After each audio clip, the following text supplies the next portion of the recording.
And ladies and gentlemen, please welcome our special guest of honor, Shri R.K. Saxena ji, Wireless Advisor to Government of India. Kindly grace the stage with your presence, sir. I would request Mr. Anil Prakash, Director General SIA-INDIA, to kindly join our special guest of honor on the stage.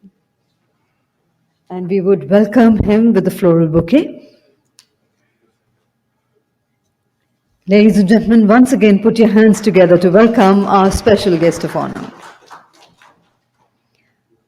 Thank you very much indeed, sir. Ladies and gentlemen, our honorable chief guest for today, Shri A.S. Kiran Kumar, former Secretary, DOS, and former Chairman, ISRO, Member Space Commission, is present with us virtually. A very warm welcome to you, sir. And also present virtually dignitaries are Ms. Aarti Hola Mani, Secretary General, GSOA, and Dr. Subbarao Pavaluri, President, SIA-INDIA, and Chairman, Anandan Technologies Limited.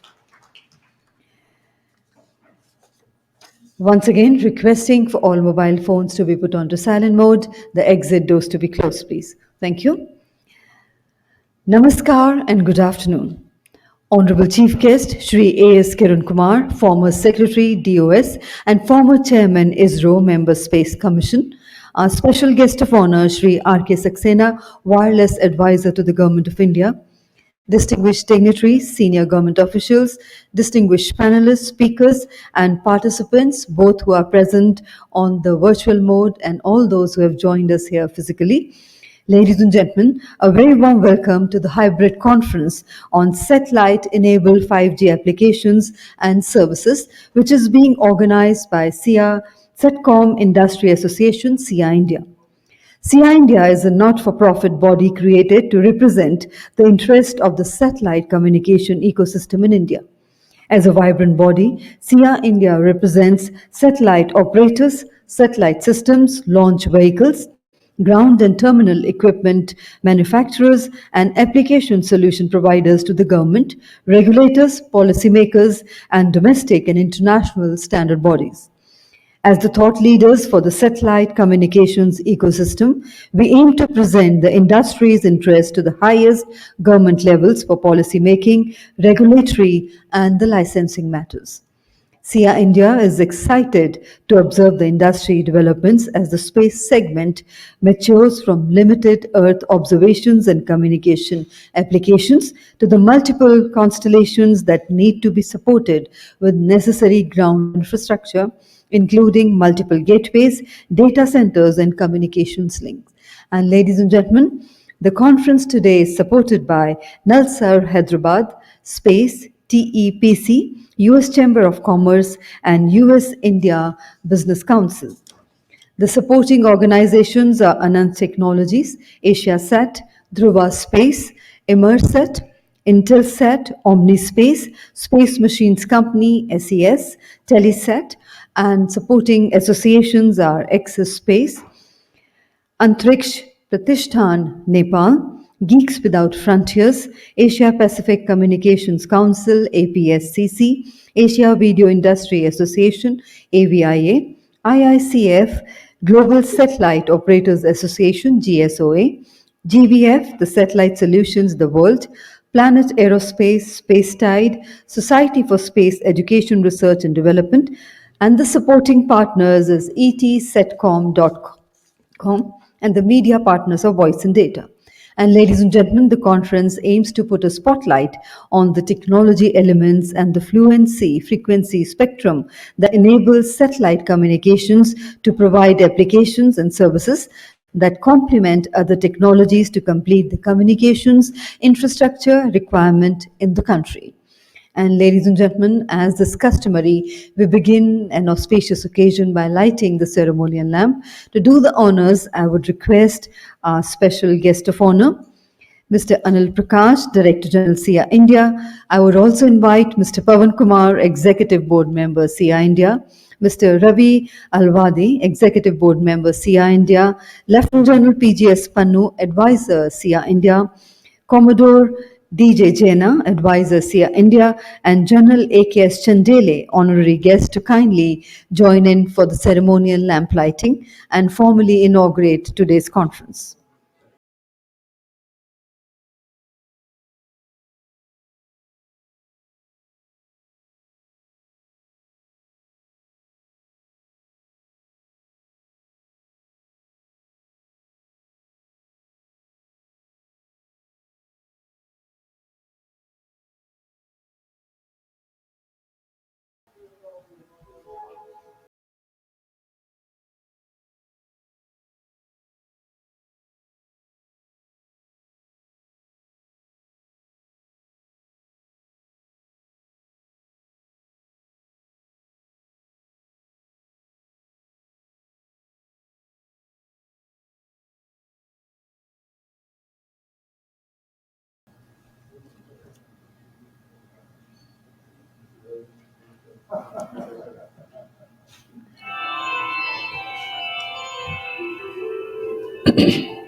And ladies and gentlemen, let's put our hands together for that ceremonial inauguration of the conference.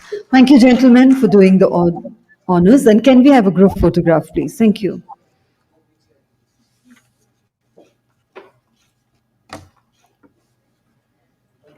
Thank you, sir. You may kindly take your seats. Ladies and gentlemen, SIA-INDIA has completed a successful 1 year, and at the helm of the affairs is President of SIA-INDIA, Dr. Subbarao Pavuluri. I would like to invite Dr. Subbarao Pavuluri to begin the proceedings of the conference with his welcome address. Dr. Rao is the CMD of Anand Technologies Limited, ATL. He founded Anand Technologies in the year 1993, which is the first private industry to set up assembly integration and testing facilities for satellite and launch vehicles in India. Dr. Rao is a technologist and an entrepreneur with extensive experience in Indian space program for over 4 decades. And over to you, sir, for your welcome address. So, thank you, ma'am. Am I audible? Good. So, thank you, ma'am. And namaskar, everybody. Dr. Kiran Kumar, my friend, former Secretary DOS and Chairman ISRO, Sri R.K. Saxena ji, Wireless Advisor to Government of India, Mr. Sunil, Additional Director General, Prasar Bharati, Mr. M.K. Patnaik, Senior Deputy Wireless Advisor, WPC, Mrs. Arati Hola, Secretary General, GSOA. She has been a great source of strength to SIA all along. Professor Abhay Prandekar, Director, IIT Kanpur, industrial colleagues, advisors to SIA and friends. I am extremely proud of SIA-INDIA for celebrating its first anniversary with the significant milestones achieved in its maiden year, during first year itself on that, with key policy interventions with the TRI, DOT, Niti Aayog, Minister of INB, Minister of Defense, of course, Department of Space, InSpace, ISRO and Finance Ministry, and of course, various other regulatory authorities related to spectrum and standardization terms. SIA-INDIA this year will be securing spectrum certainty. In fact, that's where still we have certain questions still, haunting us. In key satellite bands for satellite services, and of course, inclusion of space sector in discharge of defense offset obligations. As all of you know, that's only the defense offset is generally the prevailing department of, the Ministry of Defense. Now, our efforts are to bring in space also under the offsets in this regard. And also, the new policy that has been announced by the Government of India on the product-linked incentive scheme. I mean, that was very generically they mentioned about it, but we would like to bring them also for the space-related activities, the space sector. And of course, formation of an overreaching space policy that allows single window mechanism. And of course, briefly to just get into what the space policy, what we have been doing all along, India's space sector has a lot of potential, immense potential, in fact, which we have been believing for the last so many years. Now with the reforms being in place, now it has been, given a good shape and good enthusiasm, a good impetus to that. And as you know, space is not bound by geographical boundaries, and that needs policies that aligned with the International Telecommunication Union, ITU, that supports global harmonization of spectrum for space activities. India has been a founding member of ITU and has been an active member since 1869. India's presence in the Council of Global, the presence of global body helps the country to have a strategic role in the creation of global standards for technology. The Government of India and ITU have recently signed an agreement for setting up an office, the area office, and innovation center for telecommunications for the entire Southeast Asian region in Delhi. This is the first time that ITU is opening an office in the South Asia region with India as the host country. This is the most important step, development in this regard. SIA-INDIA is looking forward to working closely with ITU on multiple developments and to help the space sector startups, MSMEs, and companies to engage more vigorously in the development of global standards in this regard. And the space ecosystem in India has the potential to generate new disruptive applications to cater to the industries like health, communications, banking, fintech, agriculture, defense, oil, and gas. In fact, Department of Space and ISRO all along had been at a lot of mission projects and various other projects have been helping us in order to drive the home, the utility of the space sector, the space potential to various segments of development in this country. Now, this is going to get a new shape and with more impetus from the Government of India with more reforms in place. And several key reforms are underway, which will open up opportunities for Indian space industries for larger investments and greater innovation, R&D, employment generation, and in fact, many more. The stage is well set for India to become the satellite manufacturing and communication hub of the world. This is the most important point to note. India can always gain immensely from cross-industry collaborative policies between space, defense, and aerospace industries, where the sector can exchange research activities, technologies, processes, ideas, and mutually benefit from for such kind of exchanges. In fact, Dr. Kiran Kumar perhaps will touch upon some of the subjects. He has been closely involved in terms of intersectorial, intertechnology between the technology, for the benefit of the country all along.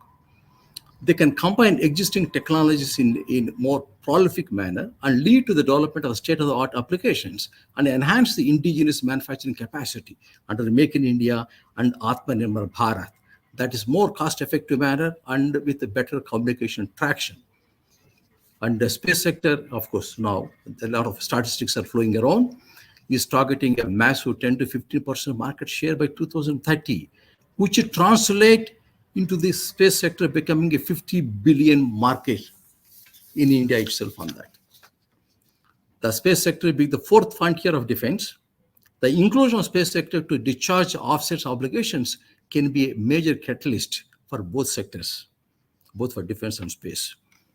The space sector must align with the defense, of course, space operators to establish a safe and secure space domain where India can augment its space surveillance capability further, for which ISR has already been contributing immensely. Now this can be further be expanded in this process.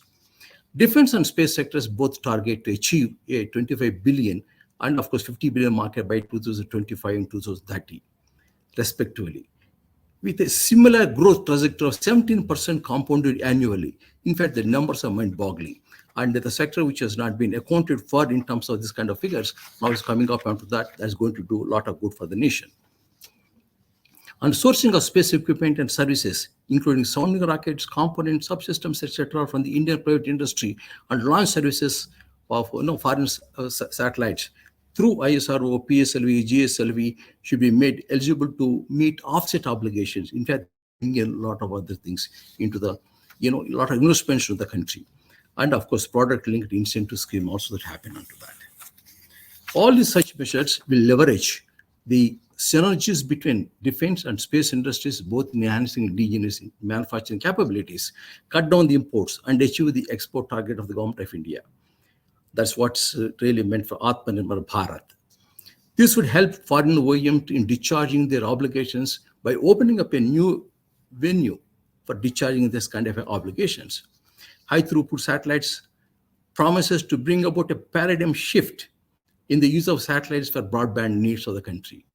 Rapid deployment of high throughput satellites in the LEO space and also could in other areas could dramatically change internet penetration reality in India by filling the gaps where the terrestrial connections are challenged.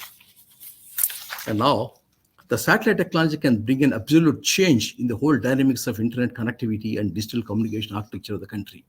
The satellite-based broadband is most suited for areas where mobile coverage is low to zero almost, where fixed line broadband is uneconomical in different topographies, different locations, with the broadband access directly reaching the end users at home without the cumbersome process of wires and towers and that. Today, this conference about a satellite-enabled 5G application services aims to address the role of satellites in 5G in India. The satellite broadband carries a huge significance, and the conference will put the focus on some of the opportunities that technology enables to provide application and services that can complement other technologies in the communication infrastructure requirements of the country after that. And hopefully, the end of the conference will generate a few recommendations, and that also will be put forth before the government of India on that. This year is very critical for the Satcom industry, and a lot depends upon the balanced spectrum policy. And I'm sure Dr. Kiran Kumar has been working on the spectrum policy from Department of Space, and he has been the architect in that. And a few things have been discussed recently with the ISRO and others, and some comments, some suggestions have been given from outside also in this regard. Now, the policy and regulation of the FDA norms, which are coming into that, also is going to do immense good for the country. Now, this would create a feasible and sustainable ecosystem for the business to thrive, eventually allowing the laws of economics to scale to play out, helping the service providers to take the satellite broadband to the unserved and also undeserved areas at a very affordable rates, bringing billions of FDI and raising the employability in this country. The end benefit would be passed on to the user and, of course, for the economy as a whole. The market outcomes are not independent of regulations and institutions governing them. So therefore, with the more flexibility in the allocation of the satellite capacity and increase the private sector participation, the sector could achieve its due potential. Right spectrum is not just a fundamental prerequisite for the space communication service providers, but it's also crucial for ISRO, R&D institutions, academia, and of course, a lot of startups to carry out the project seamlessly. I am glad that the SIA-INDIA has been successfully coordinating, formulating, and promoting expert opinion on several critical SATCOM-related matters, and has come out with relevant position papers, in fact, various position papers that have come up to address the concerns of the industry all along. The Honorable Prime Minister has emphasized the space sector as an effective and powerful mode to connect citizens. The Government of India's vision is to transform India into a self-reliant Atmanirbhar Bharat and a global leader in space arena, which is fast emerging as the next growth frontier of mankind. The association has been promising and need to carry out a unified voice of such concerns and the Satcom industry to the Government of India. I would like to express my special appreciation and thanks to our team of expert advisors who have been providing to us valuable assistance, advice, and expertise to the association. Their constant guidance and support helped SIA to make several strategies, public policy interventions more efficiently. I thank our members for recognizing the importance of establishing collaborative partnerships that bringing around extraordinary value to both sides. I'm also very, very grateful to work with a talented, dedicated, passionate our SIA team. All youngsters have been doing an extremely good job. Their commitment and hard work have been integral to our SIA's success and progress. To all SIA Team India, the advisory board, members, stakeholders, industries, and friends, I thank you for your continued commitment to association. Jai Hind and thank you.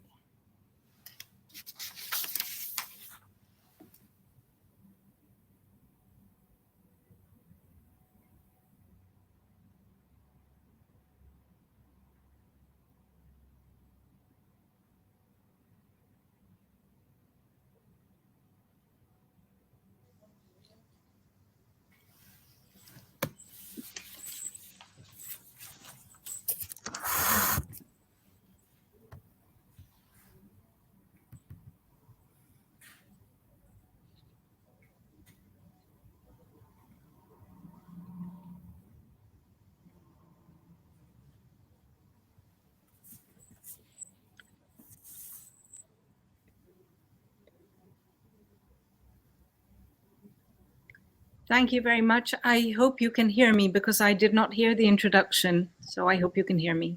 Okay. Good afternoon and namaste to everybody. It's really my honor to be here as keynote speaker on SIA-INDIA's first anniversary. Thank you, Dr. Subbarao, for your very kind introduction as always. And thank you also to Sri R.K. Saxena, Wireless Advisor to the Government, and to Mr. Kiran Kumar, former ISRO Chief and member of the Space Commission, for your support and for being with us today. If you could show my slides, please.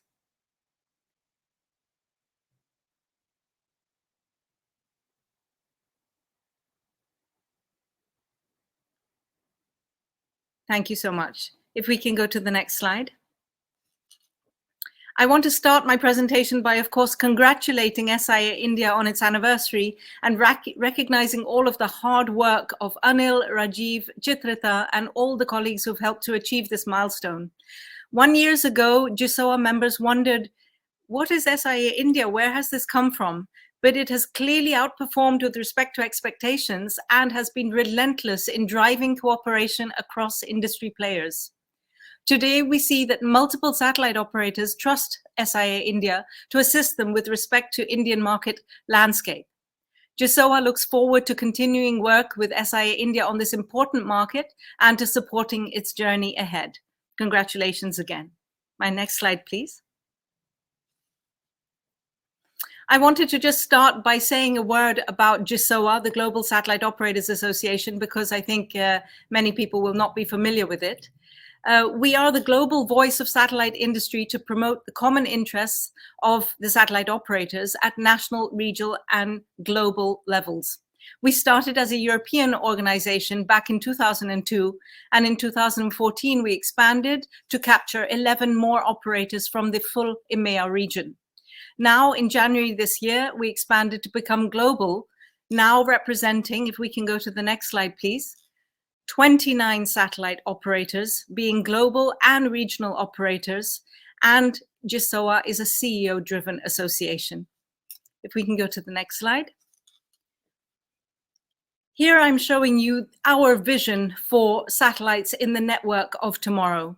Our vision reflects our diverse membership, its capabilities, and the markets that our members serve.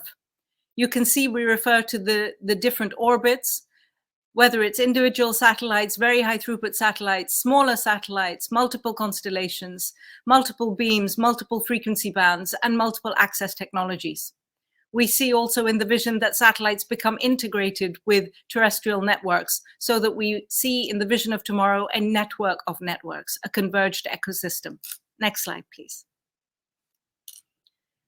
Of course, my presentation is meant to be giving you an update of the status of NTN and satellites in 5G. So I'm starting by telling you about the standardization side. GSOA is the market representation partner, the so-called MRP, for the satellite sector in 3GPP. 3GPP is the international forum which is setting the standards for 5G and where also standards for 6G will be set. We provide the political support to the technical work done by our membership. And for those of you who are familiar with 3GPP, you will know that this is a forum where over 600 industry interests all compete for time units to complete the necessary work. Release 17 is going to be soon published, and it has 2 specifications to support NTN, being 5G New Radio over NTN and NB-IoT over NTN. But fundamental to note is that standards only move forward in 3GPP if they have market support. If we could go to the next slide.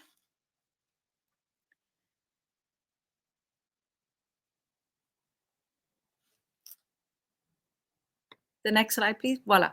Okay, so GSOA signed an MOU with the Next Generation Mobile Network Operators Alliance, NGMN, back in 2018. This provided the vital market support evidence from mobile operators for the advancement of non-terrestrial networks within Release 17.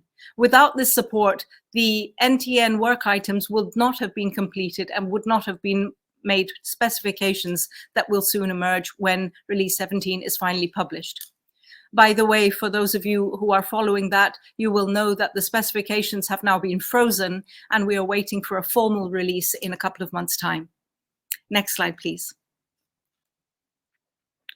Furthermore, GSOA is collaborating with the European Space Agency and the European Union to support their encouragement of satellites and 5G working together. Maybe you know that the European Commission defined 5G as a network of networks which incorporated satellite already many years ago. They were pioneering in their definition this way. The European Space Agency quickly supported this initiative by putting in place a Space for 5G program. And on this slide, you can see the logos of some of the projects which have been co-funded by the European Space Agency or the European Commission, and which have involved both GSOA members and terrestrial companies as well. These projects have been vital to demonstrate and trial all the different possibilities that can be realized using satellite technology. They have provided validation for the technology for different 5G use cases. And they are based on existing technology, so existing satellites, geosatellites, MEO-satellites, emerging systems like constellations, and some of them are in fact leveraging the 3GPP 5G NTN specifications. GSOA showcases our member achievements to foster a greater appreciation of the role of satellite in 5G. Next slide. We are also involved in exporting the best practices and the developments that happen within Europe, for example, for the benefit of all and for the benefit of other countries and other regions. In this context, we have participated and supported the European Commission and India's Advanced Digital Communication Technologies Toolkit for India. We've been an active participant in this dialogue, and this has ensured that the knowledge and the developments and the lessons learned from the European context can be of direct benefit for other regions. One of those lessons learned I would like to point out is around the 28 gigahertz spectrum band, which is a growth band for satellite. The European Union followed very clearly the direction of the World Radio Conference and has not sought to identify this band for IMT at all, knowing full well how much it will rely on high capacity services that come from satellite systems in the future to support 5G and 6G going ahead. If we can go to the next slide. So, of course, here we are talking about 5G, and indeed it is a global phenomenon. It is something which every country, every region is talking about. But at the Forum Global Spectrum conferences that run every year on all regions, an important poll was held. It asked, what has COVID-19 highlighted the greatest need for? And on this slide, you can see the answers to those polls. And in red, I have highlighted what the feedback was for the APAC region. And the most important feedback was that the COVID-19 pandemic has highlighted the need, not for 5G per se, but for coverage. That could be just internet coverage, that could be 5G coverage, interpret it as you will. But I think it's very interesting to observe the different feedback that came from different regions and how in the APAC region, coverage stood out quite far from the other parameters. Next slide, please. Sticking with the notion of coverage, I wanted to give you an example which comes from the UK. I hope you won't think that it is inappropriate to give examples that come from the UK or from outside of India, but I do think that mobile operators around the world can learn from what is happening in other regions. Hence, I'm giving you this example. A few years ago, BT, the British Telecom, was selected by the UK government to deliver on the UK's emergency services network. This was after the UK had faced torrential flooding for a couple of years. The first priority for BT was to ensure coverage. It had, I think it was 95% coverage requirements that it needed to deliver on, and it knew that the only way it could do so was by incorporating satellite into its network. So they took up VSAT terminals and they installed them across 1,000 sites across the country. What they actually noticed was that not just was it increasing coverage, but it was in fact increasing the uptime, the availability of their overall network, and they had not anticipated this. Because of their experience with satellite for coverage and so on, they're now exploring making more investments into satellite to support 5G applications, because they realize that the increased reliability, the increased uptime of their network is actually what is required to meet the expectations of 5G applications, which will require ultra-high reliability. So we see that a point of departure, which was about coverage, in fact, has become about reliability. And in this case, it was using, again, the 28 gigahertz Ka band. Next slide, please. We can't talk about 5G without talking about connected and automated vehicles. Again, a couple of examples, one from the UK, one from Europe. In 2020, the UK saw the launch of the first commercial 5G satellite lab to test autonomous vehicles. In the Indian context, we can imagine this serving multiple purposes. It could be for mobile healthcare. It could be for mobile banking. It could be simply to help support the reduction of pollution and congestion. In the UK, it was done with the Space Agency support, the European Space Agency, and involving a satellite operator and a mobile operator, Telefonica O2, in fact. The mobile operator is not just finding that satellite is useful for coverage, but again, they realize that it in fact enhances the security, the cyber security of the overall system, because satellites have fewer entry nodes. Last year, we also saw Intelsat doing a demo using the 3GPP 5G NTN protocol stack over a geostationary satellite for mobile, for mobility, for connected vehicles. They did this with the Fraunhofer Research Institute. So again, in the context of land-based eSIMs, we see that where the point of departure is coverage, a coverage requirement, it in fact has multiple other benefits, from security to environmental considerations. Next slide, please. So 5G use cases developed in the European context can benefit India. They can bridge the digital divide. They can minimize a 5G divide through the modern broadband satellite systems that operate across all orbits. Cloud computing and edge computing, which has been demonstrated and is in place with Inmarsat, Intelsat, and SES working with Microsoft Azure and IBM Cloud, can optimize the delivery of large video files, but it can also deliver industrial IoT-based applications to different verticals like agriculture, mining, transport, and logistics, all of which are vitally important in India. We've shown you examples of connected vehicles. Of course, we haven't mentioned aeronautical and maritime broadband, but this is also very important for the Indian market. Enabling mobile backhaul and fixed broadband services can support connecting schools, hospitals, government offices, and businesses, as well as delivering, of course, on the government's universal service program. And finally, we know about the importance of these advancing satellite services in support of continuity of service, connectivity, even during times of disaster. So what we see are that we are leveraging the strength of existing, emerging, and hybrid systems, including 5G new radio to support NTN and NB-IoT to enable a full range of 5G services. And my last slide. I wanted to just shed some light on future developments. As I mentioned earlier, Release 17 will be published soon. Release 18 has already been scoped out in the RAN plenary, which took place in December last year. It foresees enhancements of the 5G new radio NTN specifications for satellite services via GEO and NGSO satellites in bands above 10 gigahertz. Specifically, they're looking at VSAT eSIMs, so Earth stations in motion devices, with directive antennas, including fixed moving platform mounted devices. The ITUR's harmonized KA band will be the first reference frequency range for the technical and coexistence analysis. Again, an important recognition of the use of this band by satellite technologies going forward. I'm going to end my presentation there. You have the slides. I'm going to thank you so much for your attention, and I hope that this presentation was useful in giving you an insight into what is happening with satellites and 5G. Thank you. Very much indeed, ma'am, for that informative presentation, the keynote address we had from you. Thank you once again.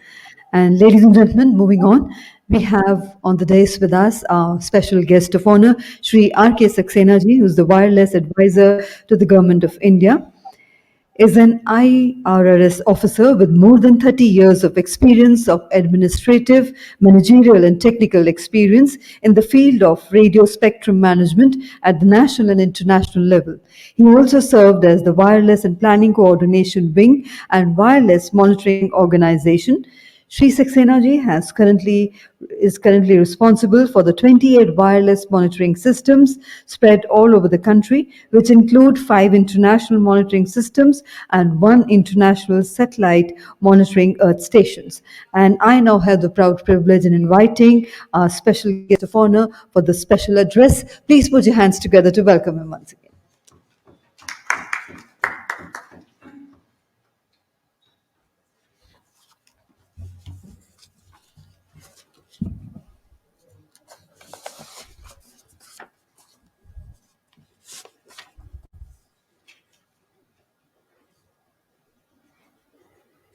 Very good afternoon, everybody, my dear friends, colleagues, ladies and gentlemen. I am privileged to be here. In fact, very occasionally I speak, and this is the time that I have taken liberty to spend time from the office and be here on a special request of SIA, especially Mr. Anil Prakash.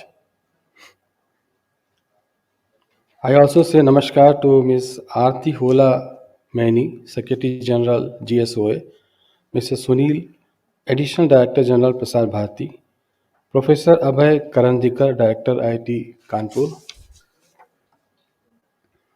Dr. A.S. Kiran Kumar,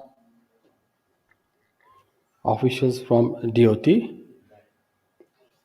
former Secretary, General PJS Pannu, General A.K.S. Chandel, Commodore J.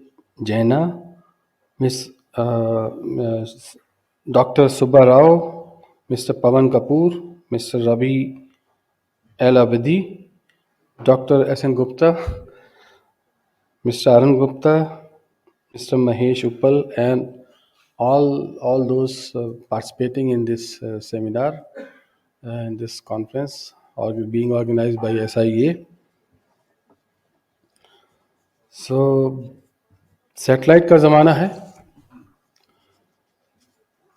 So, especially low Earth orbit, MEO Earth, medium Earth orbit, and GSO satellite orbits. And today we are here to discuss about satellite-enabled 5G applications and services. I would like to start with digital infrastructure and services are increasingly emerging as key enablers and critical detrimentals of a country's growth and strategic decision making in all the sectors.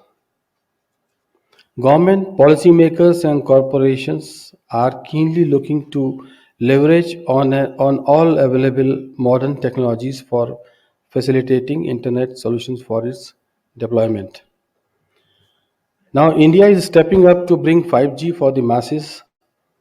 The country is set to take the first step towards it this year, so that it catches up with the word on 5G fast.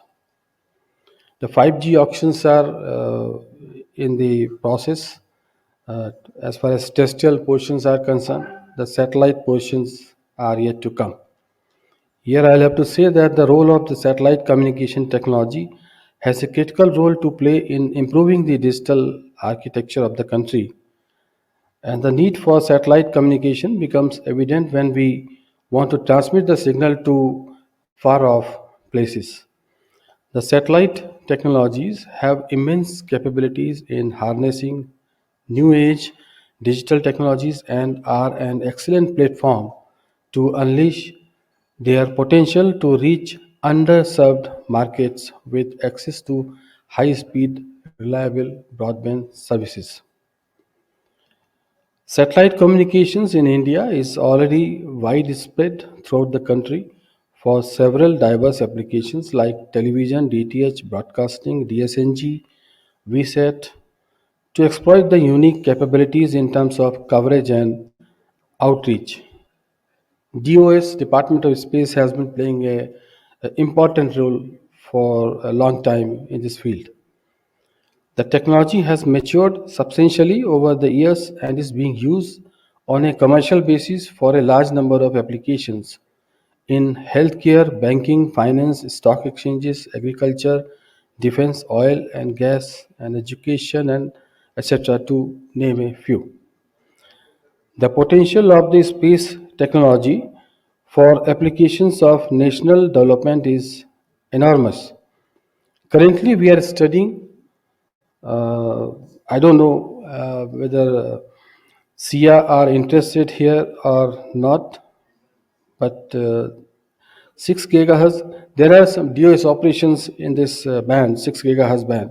And currently we are studying this band for Wi-Fi, which is currently being used by satellites for broadcasting of TV channels and assessing the coexistence of the bands between satellite and Wi-Fi so as to increase economic value to the country's GDP. When I say that these studies are being carried out, I don't mean that it has been done.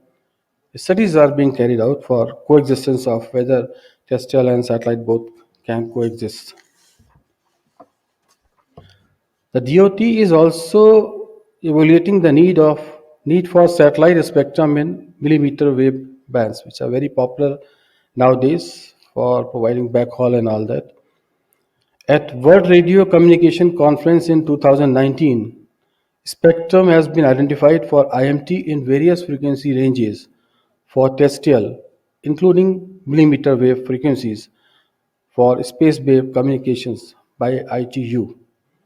27.5 gigahertz to 29.5 gigahertz it was meant for satellite. However, the Committee of Secretaries, as you all know, that has taken decision for 28.5 to 29.5 gigahertz band for satellite communication, satellite-based communication systems.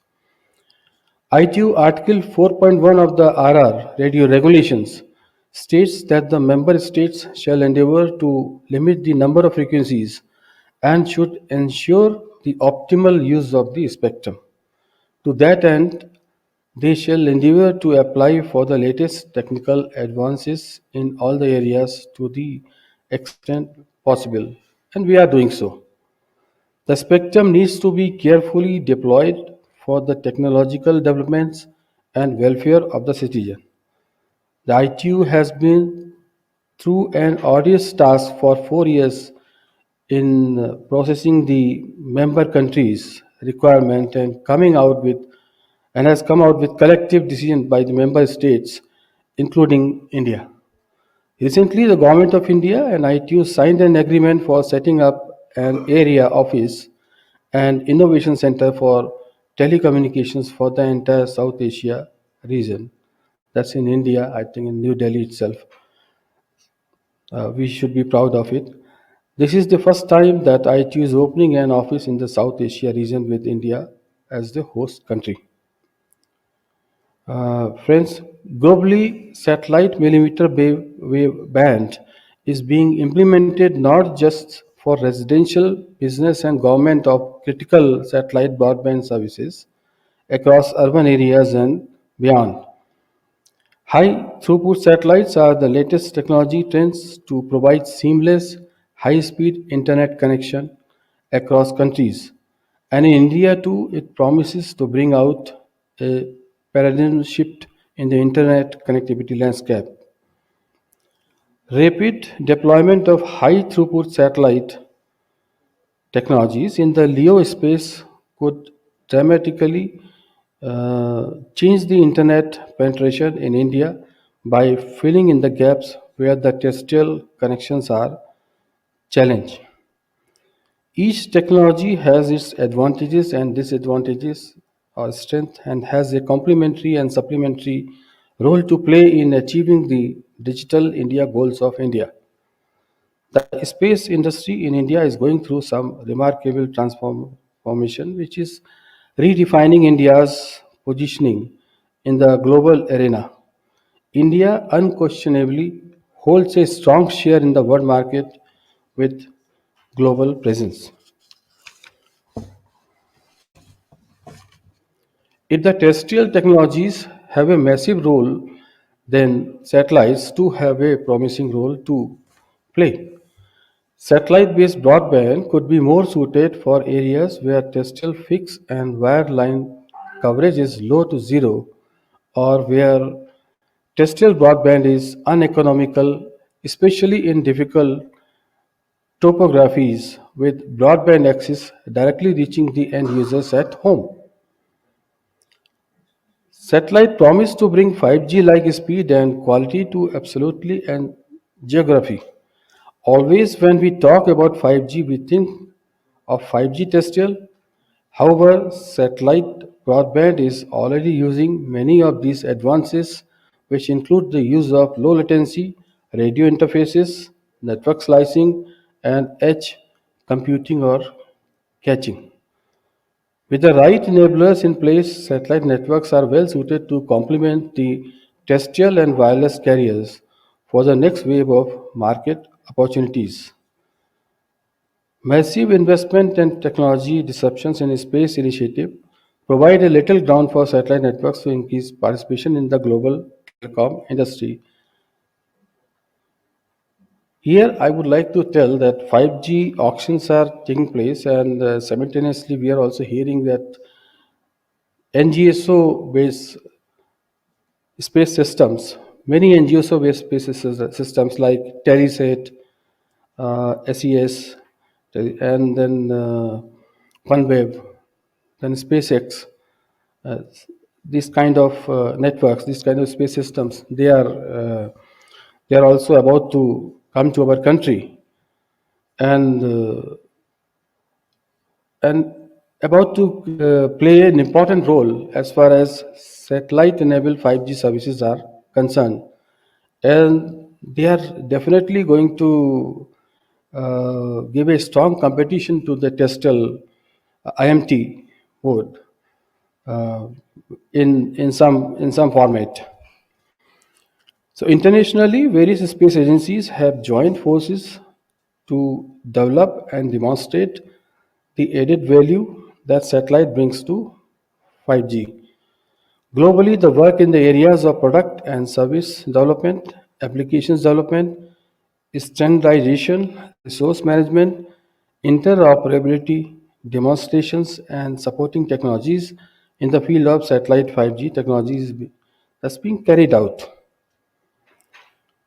I agree that no single technology can fill the broadband connectivity gap, and the right mix of fixed line, satellite, Wi-Fi, and mobile broadband is crucial.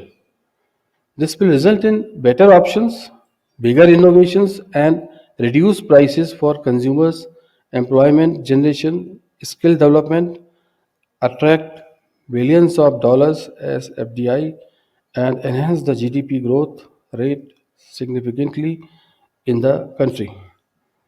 India, under the visionary leadership of Honorable Prime Minister Shri Narendra Modi ji, has assured historical telecom reforms to ensure the most affordable telecom services, and we hope Satcom reforms to also take the digital transformation to the next level.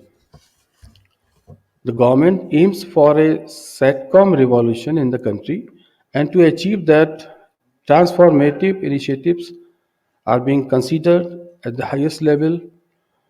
The government is taking consideration at various levels, from creating a state-of-the-art infrastructure to providing services, from indigenous manufacturing of products to human resource development. I remember 1990 to 98, there was a boom in the satellite industry, satellite communication industry, and a lot of systems like Inmarsat, Global Star, and those kind of things were there. But somehow that time probably the infrastructure was not there, or it was so costly that it did not succeed. So same kind of boom has come again. So the task is huge for all the stakeholders to shape a new route of success, and I'm sure the outcome of the deliberation today would be constructive and fruitful. And organizations like SIA and such similar other satellite communication organizations, they will continue to motivate the such systems as to bring the satellite communication based 5G services, including other things, in India as soon as possible.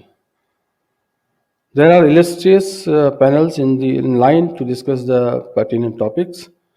I welcome everybody, and I am eagerly looking forward to the deliberations and outcome. And I thank SIA to organize such a big conference. Thank you.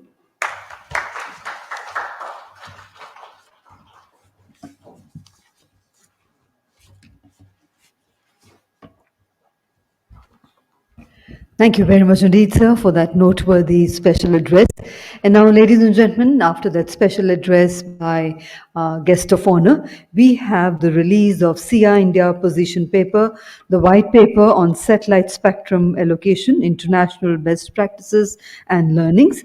And to join our guest of honor for the release, I would invite Mr. Pavan Kapoor and Mr. Ravi Alavadi, and also requesting our special guest of honor to do the honors.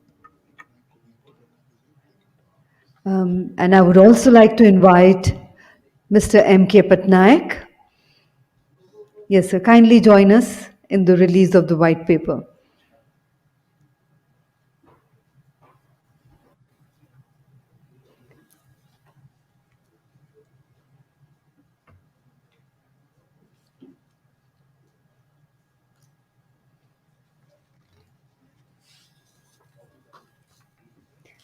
Ladies and gentlemen, we are releasing the paper in the august presence of our honorable chief guest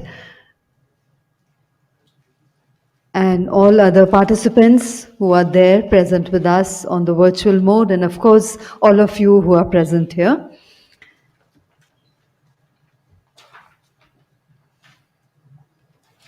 And please put your hands together on the release of the white paper.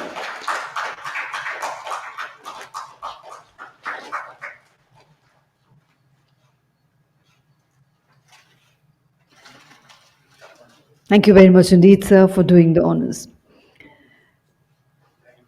Ladies and gentlemen, we are honored to have today as our honorable chief guest, Shri A.S. Kiran Kumarji.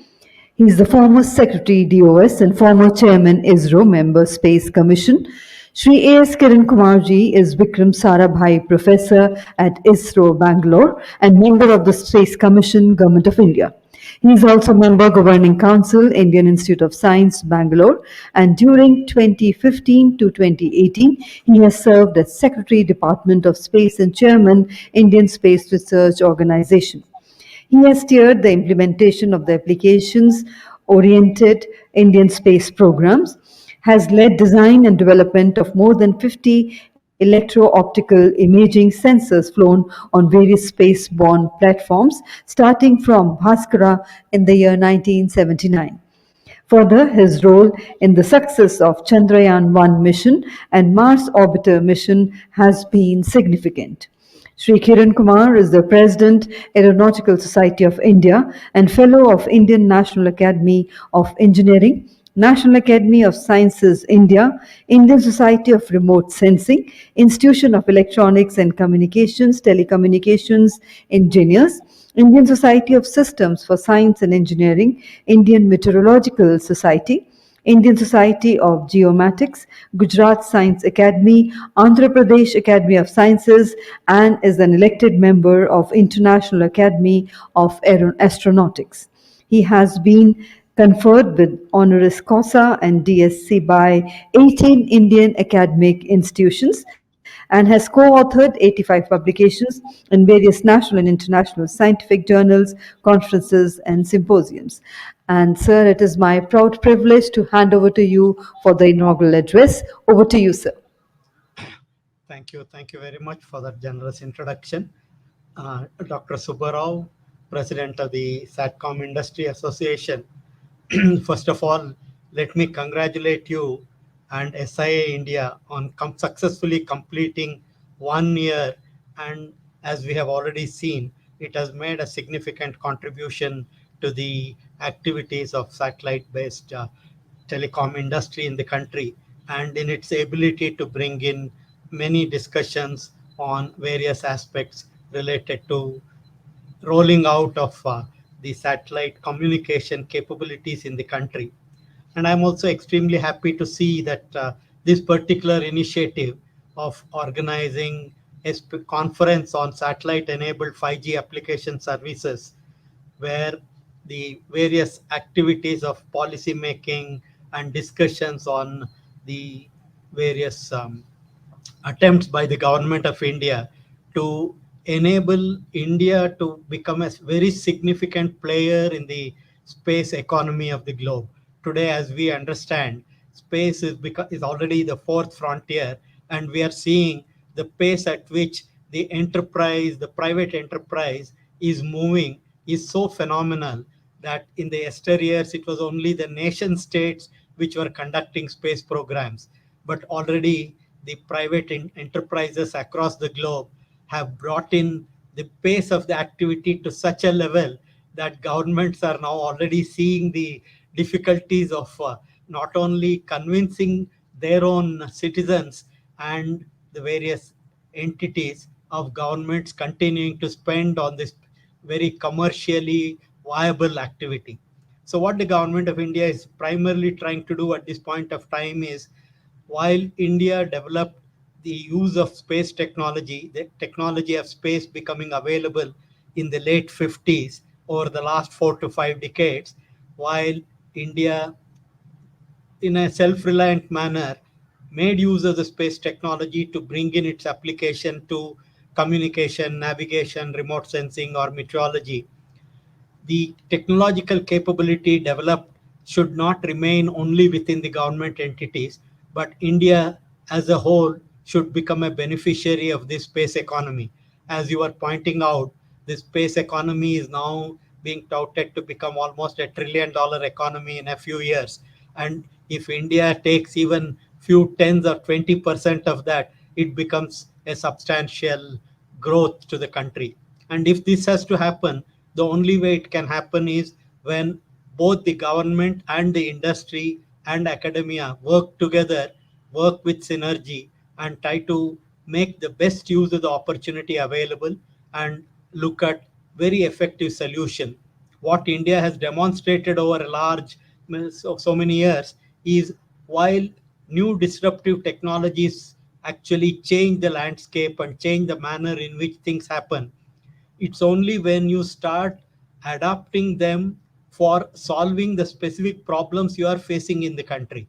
And today, if you look at what the government is trying to do, bringing in a higher amount of digitalization, bringing in a digital economy, and then making the knowledge and the information available in the hands of every citizen of the country, and also for the governance to be more informed. It is only possible when both the process of generating information and also making that information available across to the decision makers is very important. And in this context, the 5G, the growth of 5G, and then not only just 5G as an independent thing, we have seen in the past while the space technology was making broadcasting or communication very effective, the technological growth that happened on the terrestrial systems and the economics of that changed the landscape. And again, today, what is required is synergy between space technology and the terrestrial technology, and trying to actually merge them and enmesh them so that we take the advantages of both segments and provide. And not only that, what the recent events, whether it is COVID or what is happening in geopolitical scenarios of the nations, we are seeing not only within our own immediate neighborhood but also in the Western countries, the problem of ensuring that the requirements of a country are met with a significant capability within the country happens, but at the same time it cannot be pushed to the limit of exclusivity, which in the past has affected India and its growth. And today you need to take advantage of what has happened, and you need to learn from this experience, both as was pointed out, how the COVID has changed the mindset of both the people who are governing and people who are actually receiving the services. They see the advantage of communication, they see the advantage of democratization of the whole process. And in this, if we have to play a big role, it's only when we realize, like what you are trying to put together, how 5G and 6G activities are actually supported both from the space technology as well as the probably in some of the things what we are seeing, while the high altitude platforms or even drones become a very significant player, we need to add enmesh that also in our discussion process, and then make sure that we come up with a technological solution of providing to not only India but also to the Asia Pacific or even the Southeast Asian countries, where already one of the things what you pointed out, that ITU working with India, bringing in an agency here is also a good sign. So what is actually now available is India is on the threshold of a great many events, and how this threshold translates to both the commercial success of the private enterprise and also the government's ability to service the citizens depends on our ability to work with each other, our ability to cooperate, and then make things happen. And in this context, I am seeing the work of SIA is very prominent, and I can also assure you that there will be very many opportunities. For example, India has an opportunity to make use of very high frequency communication available from geo platform. We can actually conduct experiments which can be supportive of 5G activities, what you are looking at, interaction. And today these opportunities exist. And if SIA along with InSpace and ISRO work together, we can be the leaders in demonstrating many of these experiments. And it can also provide a very good case in study for both supporting 5G, 6G rollouts, and also how India can become a leading player in making use of all the technologies that are there. And in this, definitely the experience of what ISRO has done over the period of time, where both the leapfrogging of technology and making the best use of the accessible technology, and not actually pushing for internal or indigenous technology to the exclusion of everything. So these are the keys, and if we work together, definitely we can fulfill the expectations not only of the people of our country, but also those who are governing the country, who are trying to make things happen. So let me wish the event a great success, because this is a forerunner in providing opportunities for discussion, and also it can create mechanisms where government and private enterprise can conduct experiments with the resources available today and demonstrate solutions for tomorrow. So thank you very much for this opportunity to be part of this program, and wish you all a great success, and Jai Hind. Thank you very much indeed, sir. Ladies and gentlemen, we close the proceedings of the inaugural session here. Once again, thanking our Honorable Chief Guest, our special guest of honor, and all other dignitaries for sparing their valuable time and joining us here on this platform for the conference.